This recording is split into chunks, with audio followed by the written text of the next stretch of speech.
See if you can tire him out on this side. Steph Pajemski with Moses Moody, Jimmy Butler, and Draymond Green. Wait, what just happened? Well, if you're an NBA League Pass subscriber, excited to sit down on the couch with your popcorn or hot dogs to watch the marquee matchup of that night, the Warriors vs Nuggets, you did not expect this to happen. The game got randomly blacked out across the world. This caused an uproar on social media. League Pass subscribers were wondering what in the world is going on. There's very few times when we see amazing matchups on League Pass to begin with, because, it's usually broadcast on national television like ESPN or TNT. So to have such an amazing game headlined by Nikola Jokic and Steph Curry, which also happens to be super important for their playoff seeding, it became completely unwatchable. That's frankly ridiculous and stupid.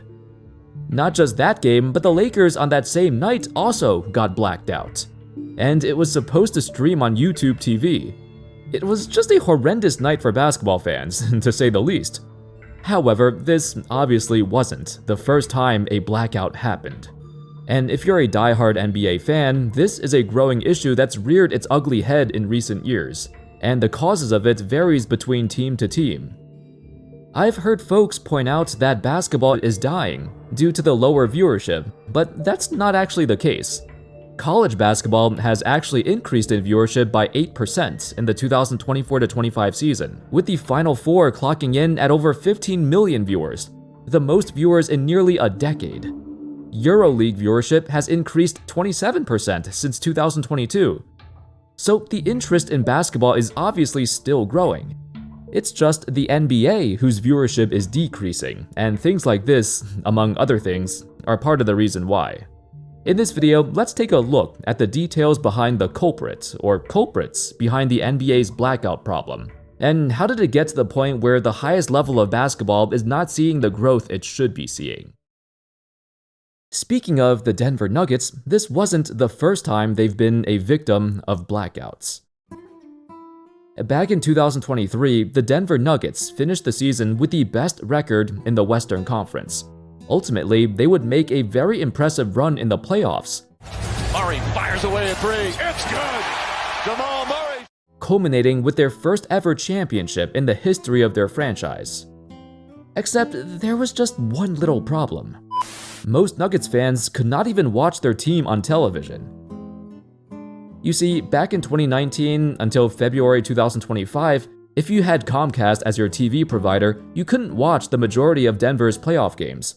You try to turn to the channel and it would be blacked out. The only way you could watch games for the Nuggets or the Colorado Avalanche is to have a separate subscription to Altitude Sports, which is what they call an RSN, aka Regional Sports Network. To make matters worse, Altitude would only broadcast within a certain region, and if you lived outside the region, you could not watch the Nuggets either. You couldn't watch them with Comcast, which made up 92% of all cable subscribers in the entire market. In fact, the first 4 games in the first round between the Nuggets and Wolves were blacked out. This led to a wave of disgruntled fans. For the first time in arguably the history of their franchise, they've managed to compile a team that truly is championship caliber, led by multiple-time MVP Nikola Jokic. Yet most fans could not even witness it. It wasn't just a slap in the face to the fans, but to the integrity of professional basketball. How exactly did something like this happen? Well, it goes back to 2019. Altitude Sports and Comcast engaged in a dispute over fees. Basically, Comcast decided to black out all Nuggets and Avalanche games when Altitude claimed they were getting charged too much in fees by Comcast to broadcast their local sports. So instead, Altitude decided to only stream games on their own network, which required a different subscription. It basically made it very hard for the average fan to watch their team if you didn't know about this. This brings up the question, why is it so hard to watch your local team play? While this is just one example of Comcast and one NBA team, the real problem, however, is far more widespread. I'm sure you heard of NBA League Pass, right? It's the NBA's own subscription service, where you can sign up to watch NBA games. It's simple, it's straightforward, it seems like a pretty reasonable price, and if you sign up, I'm sure you expect to be able to watch NBA games, like they said. They've advertised NBA League Pass constantly, even more so in recent years, probably because their viewership is dropping. There's a reason for that. Check out this map. This is a Blackout map. Basically, if you have NBA League Pass and you live near your favorite team, chances are they're blacked out and you can't watch them. The reason is because most teams have contracts and agreements with their regional network, so you must sign up for their own service if you want to see your team play. So now your NBA League Pass is worthless. Well, not worthless, you can still use it to watch most teams, but you gotta pay extra to watch the team right next to you on a different platform. For many years, the blackouts were seemingly very random.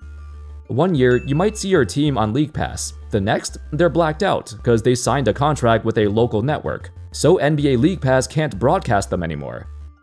As a result, a lot of subscribers felt misled and mistreated. In theory, it makes sense that local providers have exclusive rights to televise their games and content. And if they want more revenue by getting the locals to subscribe to their exclusive network, that's okay. In practice, however, the blackout problems have made it a nightmare for the average fan.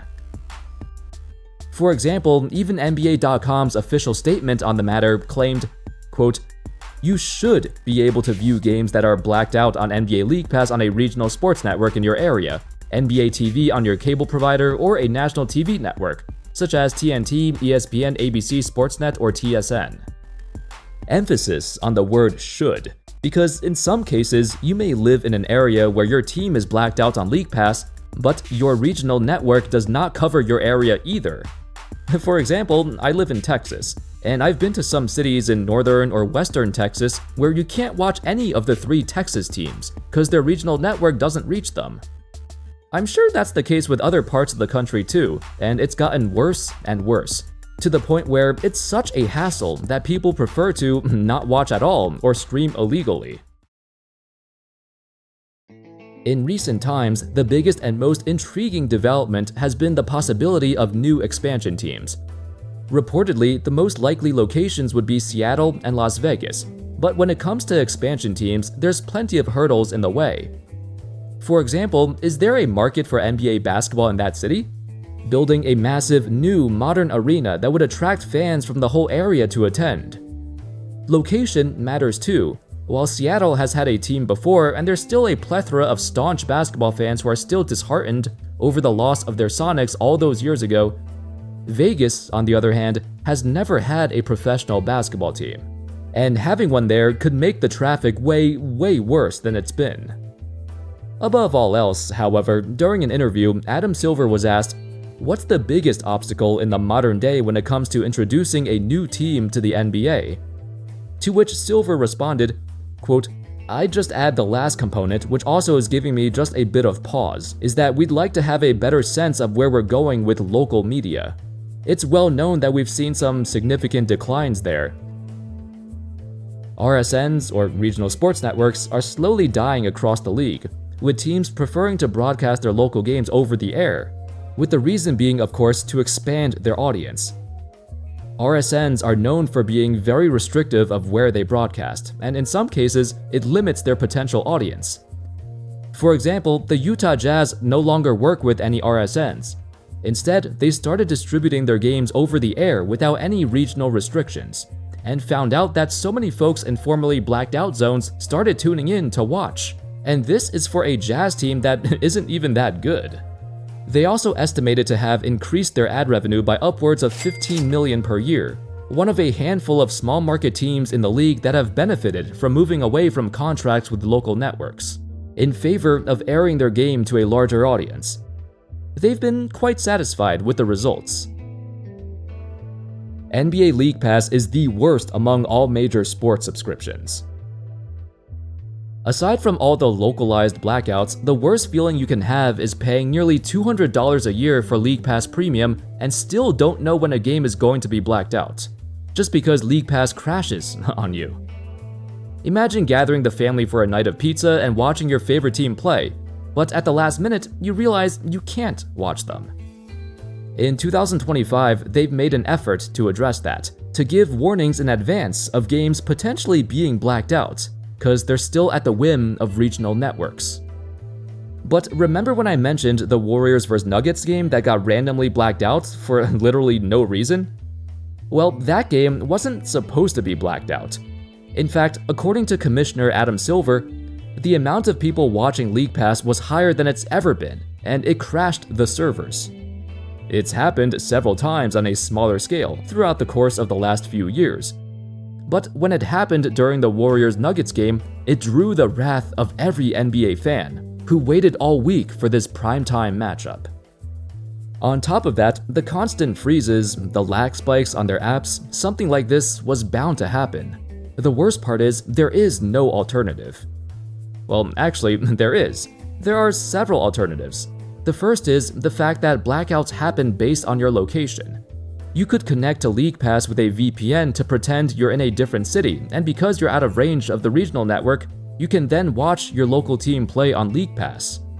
And that brings us to our sponsor, Nope. I'm just kidding. Anyway, the second alternative is something I'm sure you've all heard of.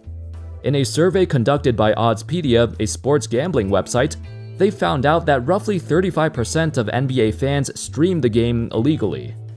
With the trend of cable cutting across the nation and the dubiousness of NBA League Pass, some folks have no choice but to find other ways to watch. As the conflict between the NBA and regional networks continue to fester, the complaints from fans ramp up even further. Combined with the steadily decreasing viewership across the league, one can only wonder, what is the solution to this problem? Or perhaps the better question is, when will the solution come? Thank you all so much for watching. I hope y'all enjoyed the video. Let me know your thoughts in the comment section. And of course, as always, I'll see you next time.